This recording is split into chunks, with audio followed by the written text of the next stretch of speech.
On today's episode of Phinside The NFL, it is Victory Tuesday, and oh boy, it feels nice to be sitting back in the win column, but the win comes with a loss as Austin Jackson has elected to take on knee surgery and will be out for the remainder of the year. We will talk about all of that.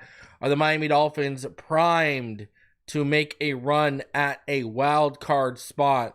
We will talk about that. Plus, we will recap and review the Week 10 victory over the LA Rams in prime time. We got a lot to talk about just from a standpoint of observations and takeaways, let alone PFF grades and next-gen stats. We got a lot to go over, so do me the favor, smash that like button, subscribe if you're new. Let's get into this.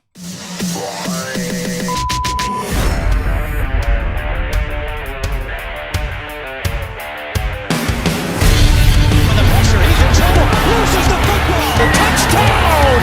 Got it! You have got to be kidding me. Jalen Waddle has a Dolphin touchdown. And he will score! Deep upfield on the near side, man open. Touchdown!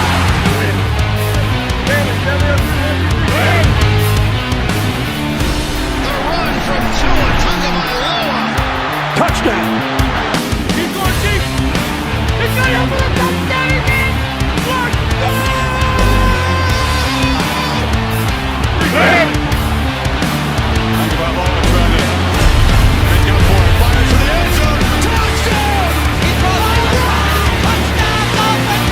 Beautiful day to be a Dolphin fan. Let's go!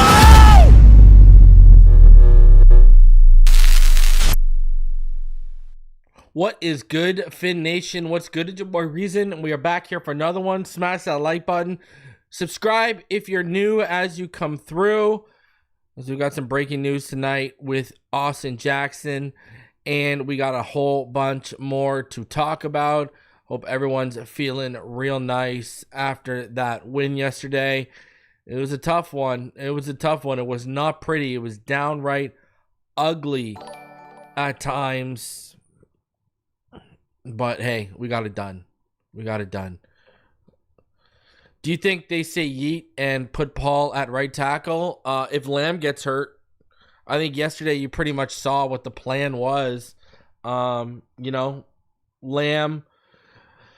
Now, the issue was Lamb was okay in pass pro.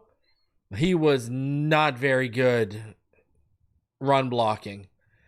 And you saw the dip in Eichenberg's game too. Lamb isn't as good in space or in the screen game as someone like Austin Jackson. I think Patrick Paul is just going to be the backup. I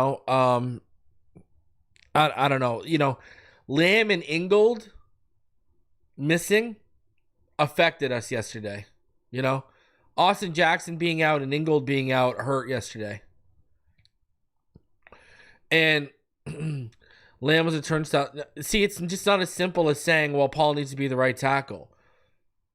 Look at the way Paul moves and look at this type of style he plays.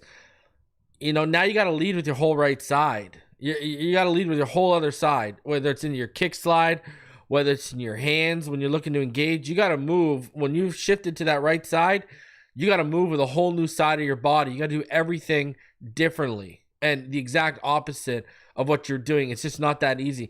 And Paul has said, if you've listened to what Paul said, he didn't take any reps last week. He's just taking reps here and there at right tackle. But he even said he didn't take any reps last week at right tackle.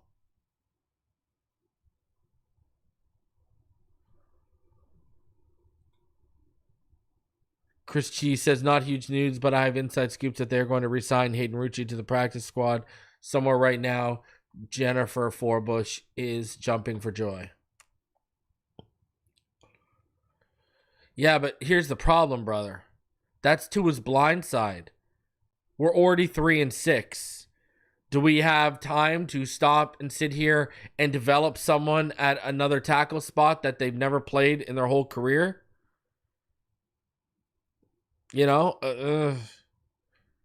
Lamb could be one of those things where a couple games he gets his legs under him and he's back to the really good swing tackle we saw a couple years ago.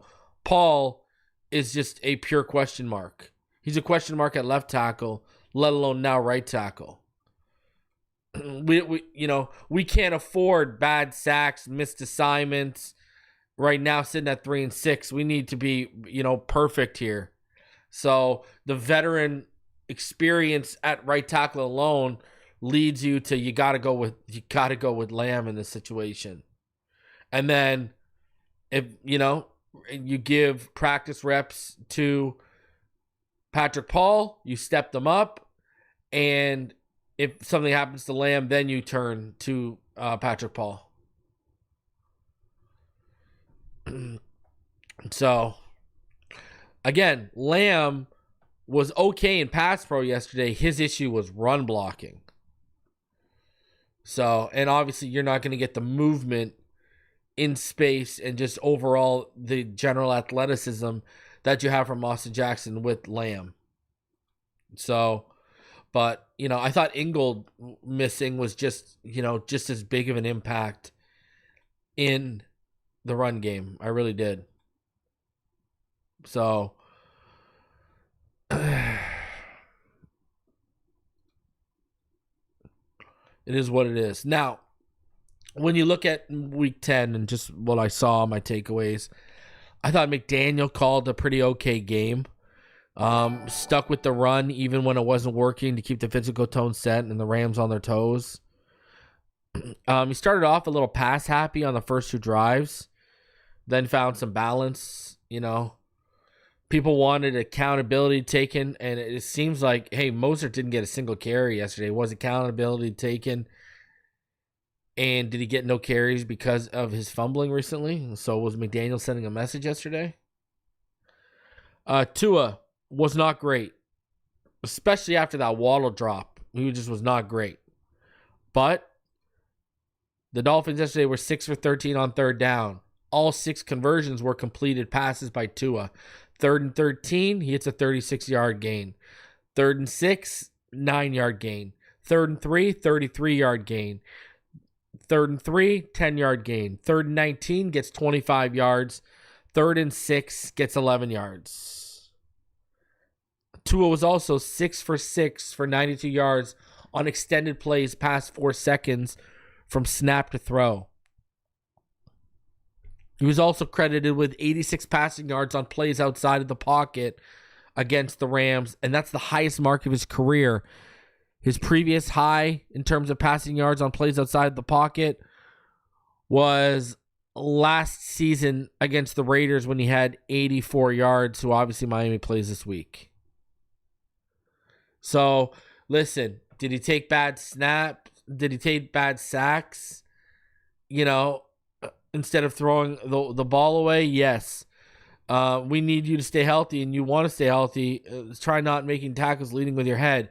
But when Tua counted, when we needed to rely on Tua on big third downs, you can't say anything else other than Tua came through. I just... It is what it is. He was phenomenal when we needed him, but you got to be smarter with the football. That interception was a terrible decision. And please don't make tackles trying to lead with your head. For the love of everything holy. Please explain to me why with the left-handed QB, we sign a high-priced left tackle and a high draft pick left tackle, because that's a premium position. Taron Armstead, one of the best tackles. The things they want to do in space, Taron Armstead allows you to do. I mean, there probably wasn't a better scheme fit on the tackle market when Armstead was a free agent than Taron Armstead, so they got him. And remember, we all thought it was going to cost more than $20 million. We got him for $16 million. As far as Patrick Paul, contingency plan for Armstead, you got to have a plan in place. And, hey, they might not have one at quarterback, but they at least tried to put one in place at left tackle. So it would be cheap. Achane and Wright, they couldn't really get it going on the ground. But, I am encouraged by the fact that McDaniel stuck with them for that balance we needed. Run game really missed Ingold, and I think it missed Austin Jackson. Waddle was awesome on that first drive, but that drop he had on that perfectly placed ball from two in the honey hole throw was unacceptable, and he's had a few key third down drops this season. But what makes him so frustrating and even worse is he's wide open on these drops. Tyreek was held to 8 yards against the Colts, only 16 yards against the Rams yesterday. He's playing through an injury that sounds like it may require offseason surgery. It's been a tough season for him so far, but hey, he's not complaining. We won a game yesterday. Like to see that. Now, if we're losing, oh boy. Look at Malik Washington. He's already shown he's a willing and capable blocker, plus a legitimate playmaker. He's going to thrive for the Miami Dolphins in this offense. OBJ, big third down conversion yesterday. Love to see it. That's what he's here for, literally. Jonnu, extend him now, please. Jesus. He's awesome. Julian Hill whiffed on a few blocking assignments, but hallelujah, praise the Lord and everything holy. He did not cost us yards with bad penalties. Offensive line, like I kind of alluded to, I thought it wasn't great. Brewer had maybe his worst game as a Dolphin. Jones and Eichenberg really struggled at times. Lamb wasn't particularly good, and it felt like only Armstead held his own consistently last night. I'm going to be diving into the All-22 tonight, but, you know, from 2 watches of the broadcast, not good for me. Shout out to Weaver. All right. Shout out to Weaver and his defense. They answered the call, especially in the second half this week. You know, I've been talking about Chop every week. Every week I'm talking about Chop. And I broke him down in the All-22 every time we do it on this channel. You could tell he was coming on. You could tell he was figuring it out. He was switching up his pass rush moves. He was going bull rushes to rips. He was trying different things, right? One with an inside move yesterday. And he's been legit getting better and better every week. People are just catching on to how much he's been held. Well, I've been breaking down how much he's being held every week for at least the past 4 weeks on this channel. The calls will come, just like the sacks are starting to come now. He drew one last week against Deion Dawkins. Chop's coming on, baby. I love it. Nice to see Quentin Bell finally do something after all that offseason hype that X was trying to feed us on the guy. Deshaun Hand isn't getting enough recognition for how good and reliable he's been this season. Zach attack, baby, and I ain't talking about Saved by the Bell. Zach is back. What a play he made to start that LA Rams first drive of the game with the 10-yard loss by stopping Kyron Williams. What a play by Zachy, baby. Calais Campbell, what else can you say? The guy's better than most dudes in their 20s. I mean, extend him. Good God. Shout out to Neil Farrell. He made a play last night, a QB hit, made his presence known right away. Anthony Walker Jr., I've said it since he stepped in for David Long. He has been better than David Long since taking over that inside linebacking job. Nice to see him rewarded with an INT on the Campbell tip. Praying that Kendall Fuller is good to go. That's his second concussion this season. If this team is going to make any type of run when we get into this hard part of the schedule, the 49ers, et cetera, we need Fuller back. And speaking of the secondary, what a difference Holland makes in that secondary. Wow, day and night from last week. Same can be said about Kohu. We took him for granted a little bit, but he tightens everything up with Ramsey and Fuller, I thought. And now you're coming up with the Raiders and the Patriots. Y'all got to handle your business. I don't think X is going to come back. I think that bridge has been burnt a little bit right now. He's in Houston. He's chilling. I think he wants to play for a legitimate contender. I do not think Xavier Howard is coming back. I hate to be the bearer of bad news. I do not think, I would be shocked if Xavier Howard comes back. They're going to keep giving those reps to Cam Smith. Yep, exactly, Chef Jew. You got to work out those year one kinks that we're going through in year two right now because Fangio gave him no time. Well, that's not true. The Bengals worked him out last week. They just couldn't come to a financial deal. So the Bengals worked him out. They just couldn't come to a financial deal. But I think you got to keep giving those reps to Cam Smith, man. See, it's one thing. We're already this deep in with Cam Smith. Patrick Paul's in year one. They're totally different scenarios. You know, it's not like we're in year two of Patrick Paul. Then I'd be more open to, okay, try him at right tackle right now. It's year two. Cam Smith, we're in year two. We got to start figuring things out because he got no year one work. So you got to give those reps to Cam Smith.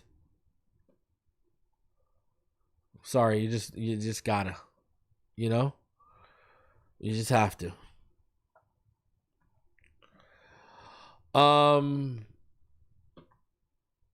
Jabroni of the week.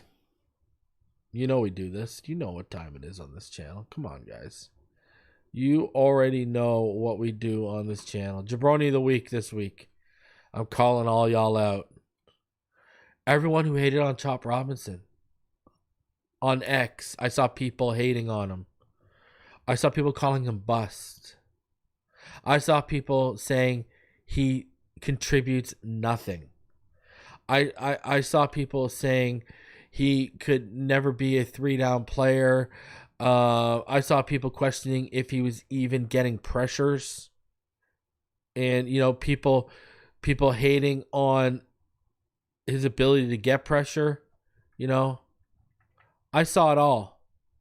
So I'm calling out all of these people who had zero patience for Chop Robinson. Y'all are the Jabroni of the week. You know why? Edge and corner are the two hardest positions to learn, let alone master at the NFL level on defense. All right? Like, straight up. No one is, all these people have no patience. Oh, Graham Barton, if they would have listened to me and taken Graham Barton, blah, blah, blah, blah, blah, blah, blah. Or if they would have taken Jackson Powers Johnson, blah, blah, blah, blah, blah, blah, blah, blah, blah. Edge, and I've been telling all of you this, Edge, and every team treats it like this. Edge is a higher premium than guard. And they were going to take Troy Fontenot. They were going to take an offensive lineman. But Fontenot went off the board. So they moved to the next guy, Chop Robinson. And now Chop, 2 straight weeks with sacks. One of the most elite sack celebrations we've seen as well. He's getting good. He's starting to draw flags. He's getting consistent pressures. All of you that were so quick to declare this kid not good enough or to crap on this kid, you know, not even giving him a season. Unbelievable. And some of you have podcasts and claim to be analysts, which is even sadder.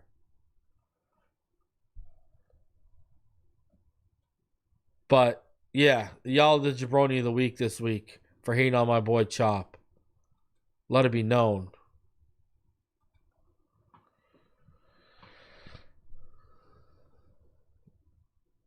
And people were calling him Charles Harris. It was absolutely embarrassing. Absolutely embarrassing. Like, the guy was getting way more pressure, had way higher athleticism, had way more tools and traits in his bag than Charles Harris could ever dream of, and people were just making lazy comparisons. Unbelievable. This episode, though, it is sponsored by BetUS.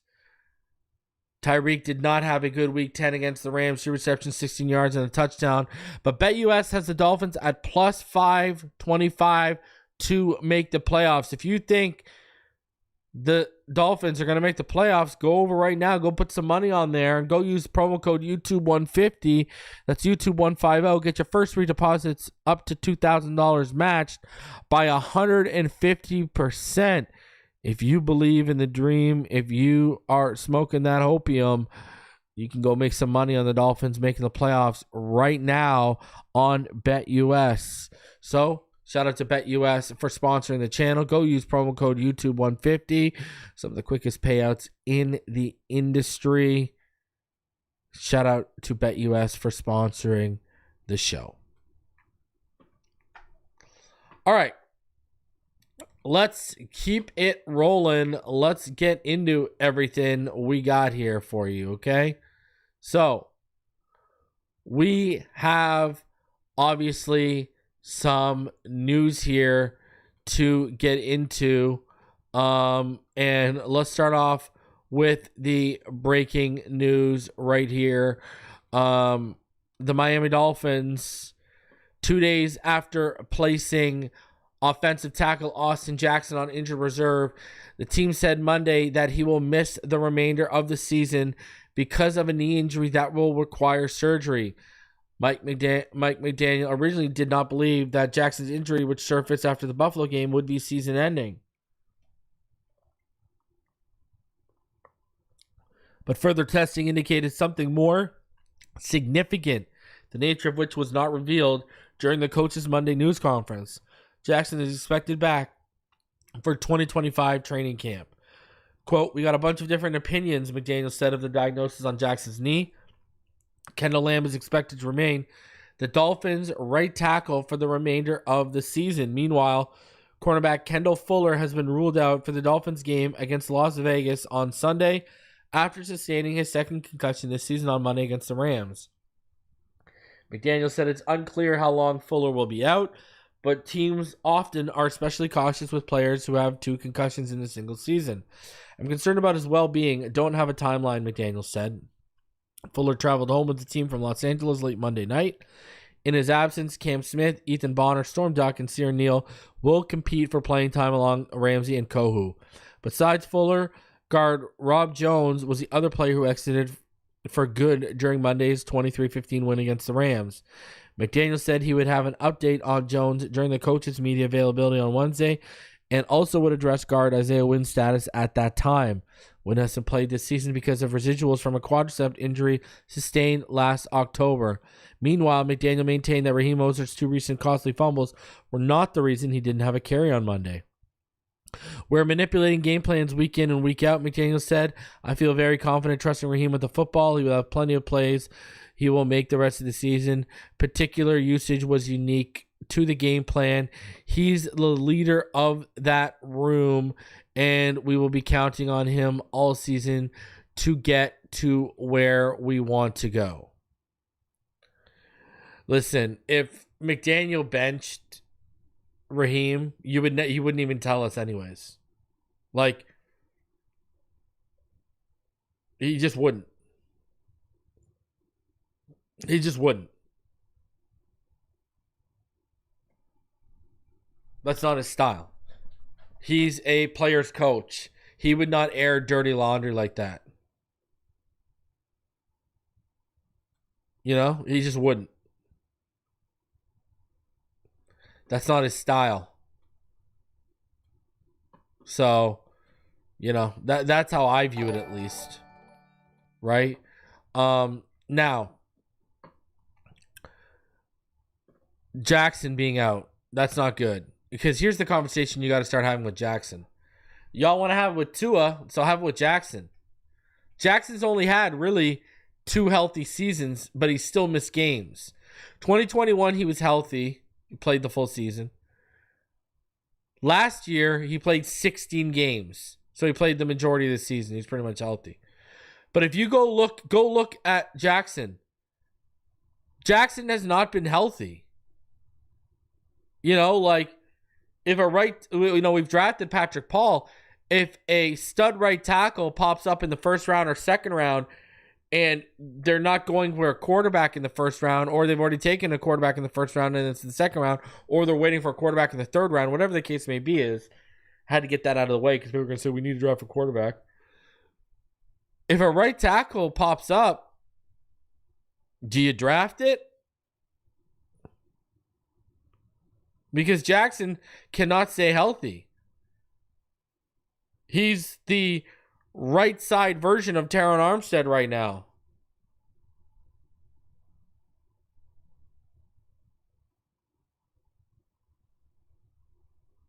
You know? Just saying. Like, the real conversation has got to be had about Jackson. He can't stay healthy. That's just a fact. Fuller's second concussion, it didn't even look like that bad of a hit. I'm really worried about this guy's health. I think Fuller's gonna miss at least the next 2 or 3 games. He might miss 4.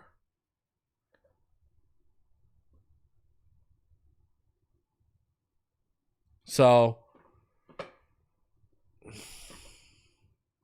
I don't know. Conversation to be had, though. Amanda says, has McDaniel adjusted this year with a too high shell that other teams been playing to limit the Dolphins' explosive plays? He's been running the ball because that's all you can really do. You got to run the ball, and you see Tua taking what the defense gives him underneath.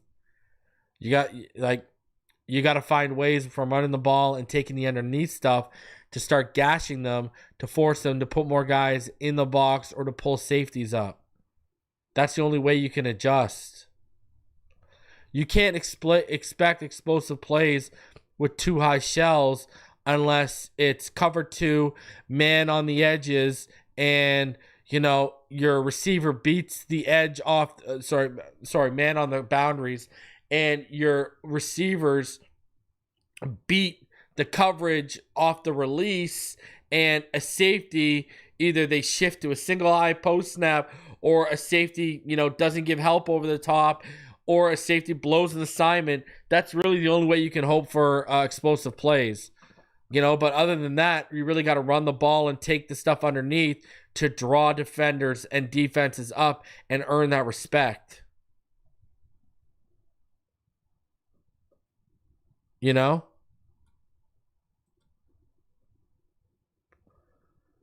So that's a legitimate thing too. Phillips is another guy, gets hurt a lot. And they've been to a lot of Georgia games. I'm sure they like Michael Williams.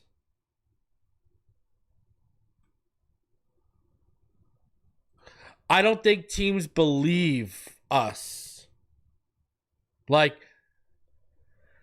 Okay, I don't think teams believe we're going to stick to it. I think that's your problem. Because you watch the film, he gets out of it. That's why I mentioned it twice in my little observations and takeaways from yesterday. Very encouraging that Mike McDaniel, even when the run wasn't working, he still stuck with it. Why? Continue to set the tone, and you got to keep the defenses honest. I think he gets cut, if you want my honest opinion. I think they're going to need that money. So, unless Chubb comes back this year, you might have seen him already play his last game. So, Amanda, back to you. What you got to keep doing, this is what you got to keep doing. You have got to you got to finish the season out, whether you make the playoffs or not, running the football the way you have the last 4 games. You can't stop. You have to finish the season out running the ball that way. You just have to. Because then heading into next season, teams will believe you a little bit more, especially with how potent A-Chain and Wright can be. Helps when $27 million receivers don't drop passes in the soft spots of the zone. And that was a good honey hole throw by Tua. It was there. It was on point. Listen, I'm not a big fan of McDaniel saying he's about to give us an update on win the next time he sees us. It doesn't sound good. Now, I might be wrong and overreacting, but I'm not holding my breath. Now, there was some good news today. All right. There was some good news today. The Miami Dolphins went out and they kind of got a steal off the waiver wire. The Dolphins, they claimed former Seahawks linebacker Tyrel Dodson off waivers. As you can see, Jordan Schultz here. Dodson recorded 71 tackles and 2 sacks, starting every game for Seattle this season. For a team that needs linebacker help, oh boy, that's actually a really good addition. I'm surprised he was released by Seattle. Remember, he joined the Seahawks this year on a 1-year, $4 million contract. He was with the Bills for 4 seasons before that. Began the season as Seattle's middle linebacker. Then they shifted him to the weak side linebacker in October. He has had 143 tackles, including 11 for a loss, 4.5 sacks in 59 games, and 15 starts over 4 seasons for Buffalo out of Texas A&M. McDaniel talked about it and confirmed it today.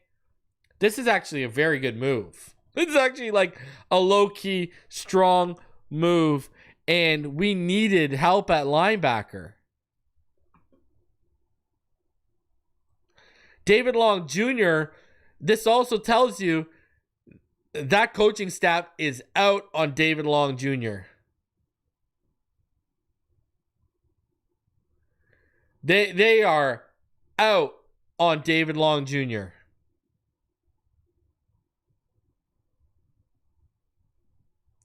That's what that tells you.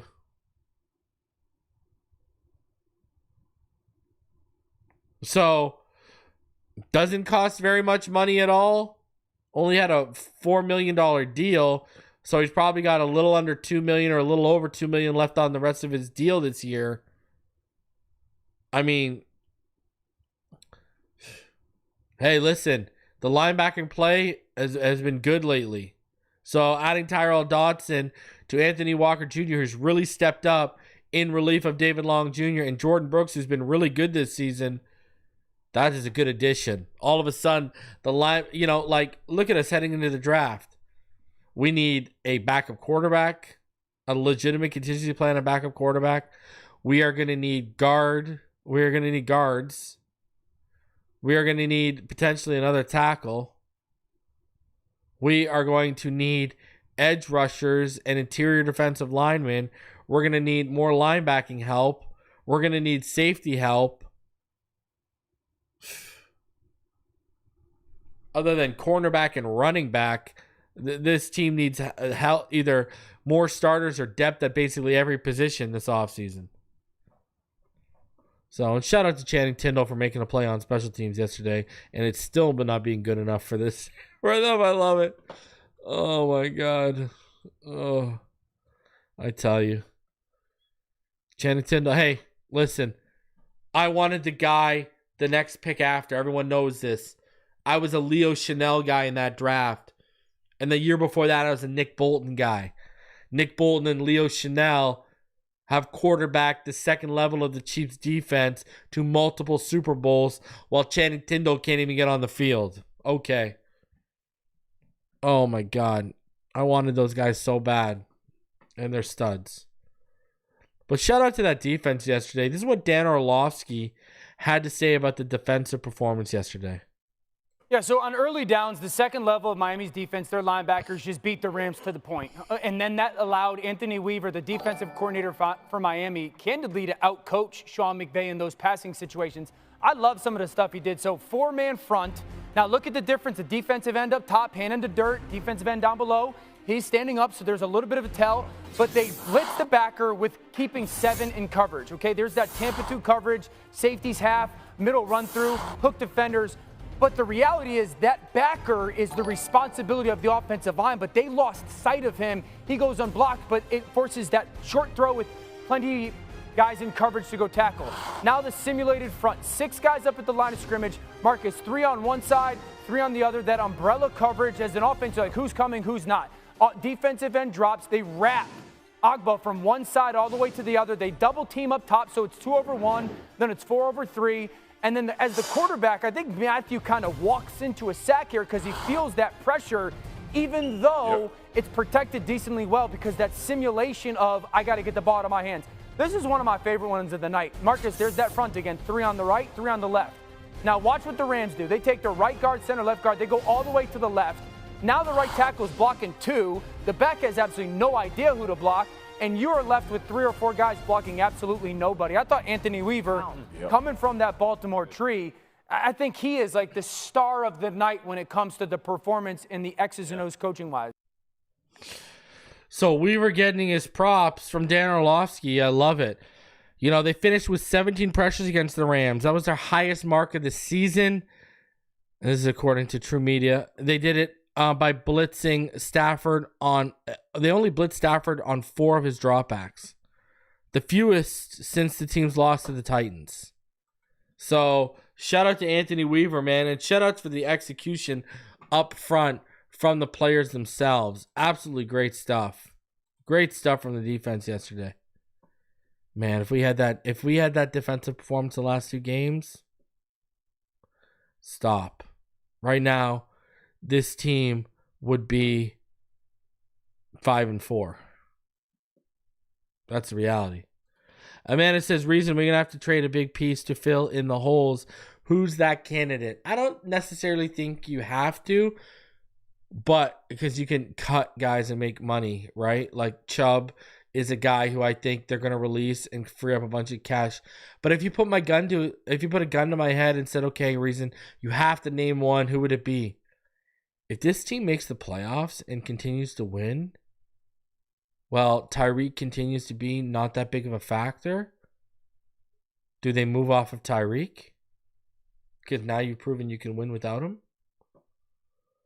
I don't know if Dodson was the guy who broke Skylar's ribs. I'd have to go back and watch that play.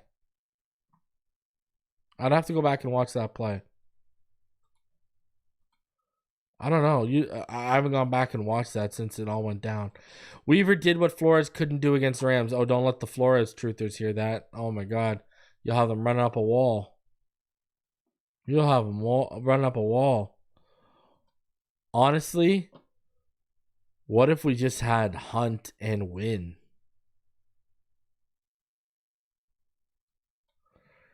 Calais Campbell is kind of X'd out, Christian. Now, AVG, yeah, I can agree with. I don't think he'd be as impactful in this scheme and under this coaching staff as he is in Flores' scheme and under Flores, because I don't think he'd get as many opportunities, and I don't think he's as good as a scheme fit. But, yeah, AVG could really have been used for sure.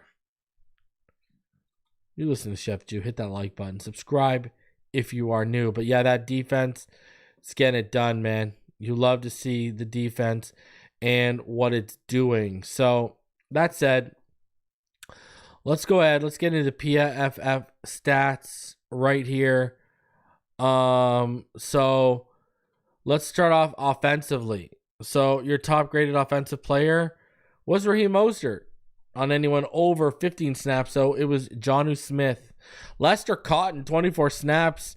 And I was actually worried about him coming in, and he was less of a problem than Robert Jones. Lester Cotton, 74.8. Tyreek Hill, number 4. Taron Armstead, number 5. Malik Washington at 6. Your worst graded players: Eichenberg, Craycraft, Julian Hill, Aaron Brewer, and Waddle. Not good. Not good at all. When you look at the passing chart, PFF's got to a 1-for-1 on the deep level. They have him 3 for 6 on the intermediate level. When you look at the short level, they have him 10 for 14. And when you look at him behind the line of scrimmage, a perfect 6 for 6. When Tua was kept clean on 65.6% of his dropbacks, he was 14 of 20 for 130 yards and 70 completion percentage and an interception. The adjusted completion percentage goes up to 78.9 if you include the drop from Waddle. Average depth of target was about 44.17 yards. Time to throw was about 2.03 seconds. So look at that. Just at about 2 seconds when he was kept clean, the ball was out. When he was under pressure, he was 6 of 8 for 1 touchdown, a 75% completion percentage, 77 yards. Yards per attempt jumped from 6.5 when he was kept clean to 9.6 when he was under pressure, as did the average depth of target. It was 4.7 when he was kept clean. It was 8.1 when he was under pressure. Time to throw also jumped from 2.03 when he was kept clean to 3.59 when he was under pressure. And his NFL passer rating jumped from 66.7 when he was kept clean to 144.3. So love to see that. When you look at blocking and the pressures allowed, they allowed 13 pressures according to PFF, which is up from the last 2 weeks where they allowed 4 last week and 2 the week before that. So 3 by Robert Jones, 3 by Lamb, 2 by Cotton, 2 by Armstead, 2 by Eichenberg, 1 by Smythe. Yeah, they were having real problems with Jared Verse yesterday, Byron Young. They were having real problems with that defensive line, that's for sure. When you look at the defense and how they graded out, Quentin Bell, 13 snaps, and he had a 92.1 defensive grade. Jordan Brooks, look at this guy, 90.9 in run defense. Wow. Had an 86.5 overall defensive grade. Poyer comes back with a strong game. He wasn't a problem yesterday, 76.7.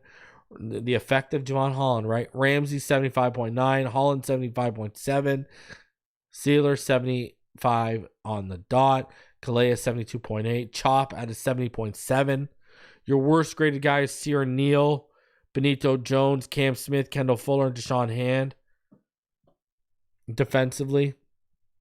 When you look at the pressures, they have us now. True Media has us 17 pressures, I believe it was, right? You look at PFF, they counted 21 pressures. Chop had 6, the most out of anyone. A sack, a hit, and 4 hurries. Sealer had 3 sacks, 3 pressures. Calais had 3 pressures. Neil Farrell had 2. Jordan Brooks had 2. And then a bunch of 1s. Look at Chop coming on, huh? Come on. When you look at the coverage matchups for week 10, Kader Kohu targeted 8 times, allowed 6 receptions for about 56 yards and 3 first downs. Jalen Ramsey targeted 8 times, allowed 5 receptions for 29 yards and 2 first downs. Jordan Brooks targeted 5 times, allowed 4 receptions for 11 yards and 1 first down. Cam Smith targeted 5 times, allowed 4 receptions for 50 yards and 2 first downs. Kendall Fuller targeted 4 times, allowed 3 receptions for 40 yards and 1 first down. Also had the Puka Nacua drop. Javon Holland targeted 4 times, allowed 2 receptions for 13 yards and 1 first down. Anthony Walker Jr. targeted 3 times, allowed 3 receptions for 33 yards and 3 first downs. Emmanuel Ogbah targeted twice, allowed 2 receptions for 1 first down and 17 yards. Jordan Poyer targeted twice, allowed 1 reception for 10 yards. And there was also a drop by Davis Allen. Chop Robinson targeted once in coverage, allowed 13 yards and a first down to Davis Allen. Sierra Neal targeted once, allowed 1 reception for 7 yards and a first down to Puka. Kind of lines up with what I saw. The only thing I would say that was different, I didn't think Deshaun Hand was as bad as they graded him by any stretch of the imagination. I thought Chop Robinson should have a higher grade for sure. But other than that, I mean, pretty much lined up. Liam wasn't good, and, Aaron Brewer wasn't good. So, yeah, pretty much lined up everything else with that. So, now, we got some interesting things here. All right. Let's go ahead and let's get into the next gen stats passing charts. We got some interesting things here for you. Check this one out. So here's Stafford's next gen stats passing chart. All right. From what you see here, 32 of 46, 293 yards, no touchdowns, 1 interception. plus 0.2% completion percentage over expected. He's spreading the ball around. He's really taking it short to that right side. They did a good job of targeting whenever we had a couple injuries, right? Kohu left for a couple plays. Kendall Fuller left. They did a good job of targeting in game, targeting the weaknesses in coverage. But again, a lot of take what the defense is giving you. Now, he still pushed the ball a little bit. But, hey, 32 of 46, 293. Held them under 300, and they threw the ball almost 50 times. No touchdowns. That's a W for our defense. All day, baby. All day. Now, this is where it gets a little bit more interesting. Check this one out. Here is Tua Tagovailoa's pass chart. Now, from Next Gen Stats, though, from Next Gen Stats in a Twitter post, Tua Tagovailoa faced split safety coverage on 93.5% of its dropbacks against the Rams, the highest split safety rate by defense in a game since at least 2018. Tua was most efficient on passes under 10 air yards, finishing 17 of 22 for 135 and a touchdown. His completion percentage over expected was minus 6.2, 20 of 28, 207, one touchdown, one interception. Interception was not a good decision at all. But again, what are they doing? The split safety, the two high shells. Look at, what does this chart tell you? They're taking what the defense gives them underneath. And if you mix that in with a run game, we got enough high-powered weapons where it can be enough to beat you. That's what that shows you right there. That's literally what that shows you. So, I'll take it. I will take it for sure. I will take it 110%. So, we'll see it. We'll see what happens. But,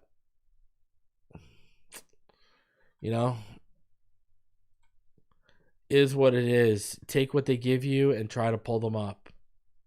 That's all you can do. Play smart. You got to be smart with the football, right? When you look into the next gen stats from the game, Tua Tagovailoa, 33.6 yards, longest completed air distance. Matt Stafford, 41.9. Fastest ball carriers, Malik Washington got up to 20.56. Xavier Smith got up to 19.74. Quinn Bell had the fastest sack at 2.5 seconds. Jared Verse was about 3.6 seconds. You look at the passing charts here, and there's a few, obviously, we go over this every week. There's only a few discrepancies, really. They both had him, PFF and Next Gen, as you can see, both had him 1-for-1 to the deep left. Now, when you look at the intermediate level, they've got him 1-to-1, 1-for-1 to the left, 1-for-3 to the middle, and 0-for-1 to the right.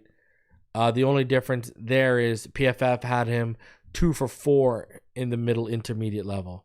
On the short level, you got him 1-for-3 to the left, 8-for-10 to the middle, and 2-for-3 to the right. PFF got the 2-for-3 to the right. They had him 8-for-9 over the middle and 0-for-2 to the left. So, again, Next Gen Stats got actual chips in the ball, so they know. And then behind the line of scrimmage, it was again different. They had him 3-for-3 to the left, 2-for-2 to the middle, 1-for-1, as you see there on Next Gen Stats. PFF had him 1-for-1 to the left, 5-for-5 to the middle, and 0-for-0 to the right. So, running the football, Devon Achane found most of his success running either inside to the left or outside to the left. Jalen Wright only found some success running inside to the left. Kyron Williams was finding, decent success to the left side, whether wide or inside, and then inside to the right. Corum didn't really get too many opportunities. You look at receiving, the average receiver separation in the league is about 2.97 yards per route run.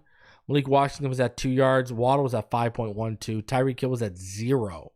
Jonnu Smith at 3.24. Odell Beckham at 3.6. On the other side, Demarcus Robinson, 1.55. Puka Nacua at 3.26. Cooper Kupp at 4.65. Allen at 4.09, the tight end, and Tyler Johnson at 3.04. Defensive pass rush. The average separation league-wide is about 4.57 yards. Chop Robinson was at about 4.4 yards. So he's below the league. He beat the league average, which we've seen him do a lot this season. Calais Campbell was at 4.7 yards. Sealer was at 5.21. Ogba 6.11. Jared Verse was the closest out of everyone. His average separation was about 4.22 yards. Turner was 4.9. Fiske was about 5.06. And Brown was about 5.76 yards. So there you go. There you go when you look at the next gen stats. When you look at the next gen stats and the playoff odds and chances for the Miami Dolphins right now, we have a 9% chance at the playoffs according. We're in 10th. Somehow, where is it? The Jets, they have a 15% playoff. They have a 15% chance at 3-7 with one more loss. And we have an easier schedule. Remember, we have an easier schedule. Apparently, we have a lesser chance. Go figure that one out. So as the Dolphins spirited showing Monday night kept the door ajar for them to sneak in as a wild card, although they may have the third easiest remaining slate in the league. They have 0 upcoming games against teams directly ahead of them in the standings, and thus lack a certain level of control in terms of how much ground they can gain. Win out, baby. All you can do. Win out. But so I guess that's why, because they don't face anyone ahead of them. About 9% chance, according to Next Gen Stats, of the Miami Dolphins making the playoffs. So you're telling me there's a chance. Guys, smash that like button. Subscribe if you're new, please. I appreciate it. Continuing on. Where does the offensive line sit this year in terms of ranking? Well, when you look at true pass sets, we are right there, middle in the pack, 15th. Now, this takes into account, the data from PFF in terms of true pass set grades. You can see right now the weaknesses are guards. Tackle, we're good. Center, we have one of the highest grades in true pass sets from center. We have the second highest grade. Only the Chiefs are better. The Bengals are behind us at 3. But when you look at the guard position, we are tied for the lowest true pass set grade at guard. 36. That is tied with the Bengals. Tackles at 69, but that might go down with Jackson out now. But guard is an issue. Like we've known all season heading into this season, like we knew all off season and preseason, heading into the season, we knew guard would be an issue. So, and remember, this is a good guard class, ladies and gentlemen. I've told all of you guys this. This is a good guard class when you look at the interior here. All right? When you look at, Alabama's got a couple of their own coming out this year. So, Tyler Booker, he's a beast. Now we don't need a center, but Parker Brailsford, he's a monster too. Now he's a little undersized, and he's probably stuck to center. But Donovan Jackson coming out of Ohio State, if you want a good guard. Tate Rutledge. I mean, there are good guys coming out here at guard across the country when you look at it. So, you know, we'll see. We will see. But there are definitely some dudes coming out at guard for sure. For sure. Clay Webb coming out. Joshua Gray.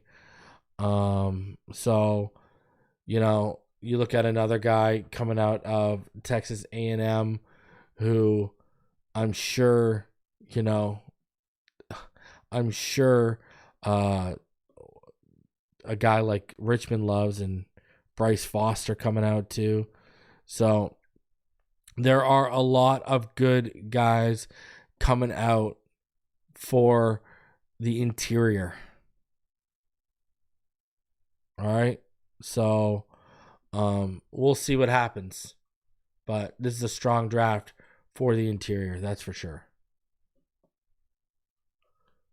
But when you look at true pass sets for the guard play, it's really not that great for Miami right now. You know, really want it to be better. Really want it to be cleaner. And imagine where this team can go. Like, imagine the ceiling for this team if they fix that offense, if they just get that offensive line right. Imagine what the ceiling for this team is going to be. Right? You know, like, I don't know. Just, it's, I don't know. It's very interesting, you know? Go at a guy like Jonah Saviania from Arizona, or like I said, Tyler Booker, or a Tate Rutledge, or Donovan Jackson, or an Ernest Green, you know, or Clay Webb, or a Luke Kandra. Go add someone, or Joshua Gray, like I mentioned. Go add someone and start upgrading this offensive interior, man. Build the wall. Amanda joins the Hall of Fame. I appreciate you, Amanda. See, that's a lie, bro. Robert Hunt, 2nd round. Small school. You can't say that, dude. Robert Hunt, he's knocked it out of the park. You really can't say that. Now, was Dieter a good draft pick? No. Austin Jackson in this offense has been decent to good the last 3 years, depending on what year. You know, last year with Hunt, he was really good at times, or good. This year, he took a little bit of a step back, but he was still decent to good this year. Now, where he was kept, you know? Yeah, but hey, listen, you said, but he never keeps him. Now we're moving the goalpost. We're talking about drafting, right? So, from a drafting standpoint, yeah, you can draft them. Now, again, for every Hunt, he drafts a Dieter. You know what I mean? So, it's not like he's lights out, but he can draft them. You know, you can draft them. You know? So, we'll see what happens. It ain't over. Smash that like button. Subscribe if you're new. Listen, Tunsil would have made the trade. Tunsil says that. Really? You know? So, Tunsil says he would have traded himself. Let's be honest here. Thank God it's not for my team, because he's not good. I don't want people in my chat starting to defend Michael Dieter, who got Tua hurt, because he's so brutal. A bunch of Omar Kelly fans. Oh, man, I love it. I love it. And Ted Karras, Ted Karras was a signing, though. That wasn't a draft pick, right? So, anyways, guys, smash that like button. Subscribe for new. Jesse Davis. Don't get me started on Jesse Davis. Oh, my God. Oh, my God. Don't get me started on Jesse Davis, please. Please, I was having a good day. Smash that like button. Subscribe if you're new. I'm going to be back tomorrow. Should have a little bit of film. break down the latest news and everything. Austin Jackson out for the season.